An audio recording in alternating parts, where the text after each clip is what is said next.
James, shoutout kay James. Shoutout. Yeah, okay, Pau, ang balita ko, ikaw ay isang construction worker. Opo. Ayan, maaaring bang ikwento kayo na ka naging construction worker?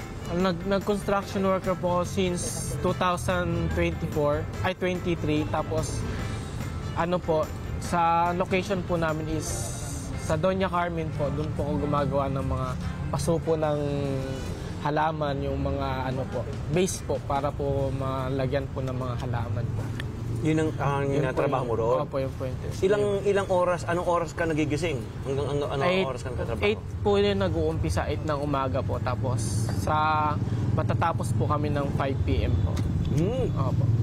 8 a.m. to 5 p.m. Opo. Pero ang balita ko, estudyante ka rin. Opo, estudyante Oo. rin. Anong kursong kinukuha mo? BS Criminology po ako sa Bestling po, sa may Novaliches po. Criminology student ka. Opo, Anong year mo na? Third year college po. Third year college. Opo. So meron ka pang sa 2 years. 2 taon pa. Opo, 2 years po. Paano pinagsasabay yun? Paano mo nagagawang pagsabay? Kailan ka, kung ikaw ay tatrabaho mula alas 8 ng umaga hanggang alas 5 ng hapon, kailan mo naisisingit yung pag-aaral?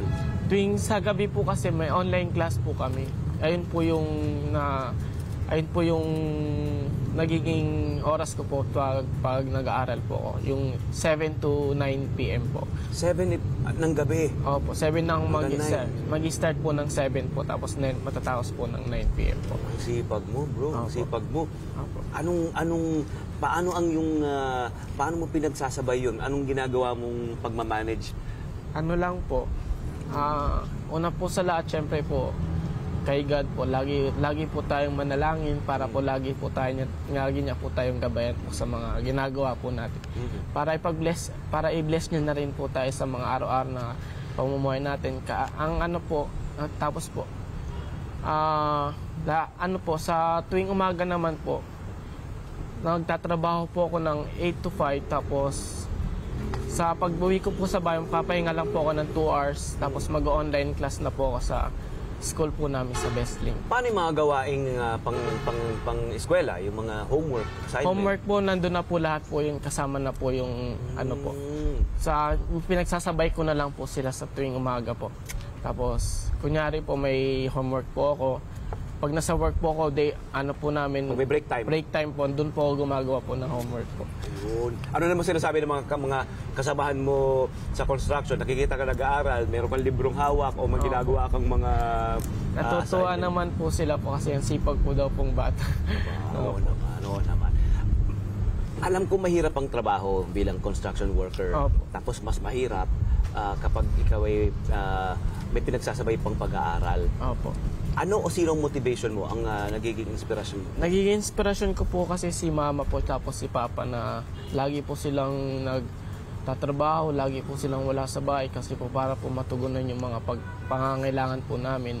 So naisip ko po na mag-working student po para po matulungan po sila sa mga gawaing pamilya po, mga ganun po. At ang kinikita mo napupunta sa kanila, sa mga pang-araw-araw na gastusin, Opo. pati na rin sa pag-aaral. Opo. Tinutulungan mo na rin Opo, tinutulungan ko rin po sila. Nagbibigay din po ako ng kahit konting tulong po para po sa kanila po. Anong plano mo sa buhay, bro? Anong plano mong tahakin pagkatapos ng graduation mo? Bala ko po magdiretso, PO1 na po ako sa police po. Magti-training na po agad po ako, tapos po ako. Gusto mo maging part ng police force? Opo, police force po. Oo. Tapos, saan mo gustong madestino? Anong gusto mong... Sa malapit lang po sa amin po. Malapit lang? Opo. Oo. Anong sinasabi ng nanay mo kapag ikay nakikitang nagkatrabaho tapos syempre napupuyat ka rin? Opo. Okay naman po sa kanila. Nag-aalala lang po sila sa kalusugan. Pero okay naman po, lagi naman po kung ginagabayan po ng ama po. Kaya po nakakaraos po sa araw-araw po. May mga kaibigan ka, sigurado ako. Anong sinasabi nila at nakikita kang... Siyempre, kailangan din may oras ka rin sa bukod sa pamilya, sa kaibigan. At nakakapaglaan ka pa ba ng oras para lumabas, para makapag-relax? Meron po akong day off po tuwing Sabado-Linggo po. Ayun po yung time ko para po makapag-relax, makasama po yung mga pamilya ko po, tapos mga kaibigan ko po, mga ganun po.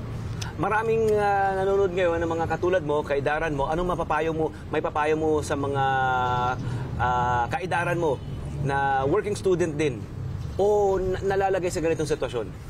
Mapapayo ko lang po sa inyo po, lagi lang po kayong mananalangin sa Ama at wag niyo pong gagawing wag po kayong mag-isip ng mga negative po. Lagi lang po sanang positive po para po tuloy-tuloy po yung income ng blessings na napupunta po sa inyo. Ayun, hindi lang yung income na pinansyal, yung blessing.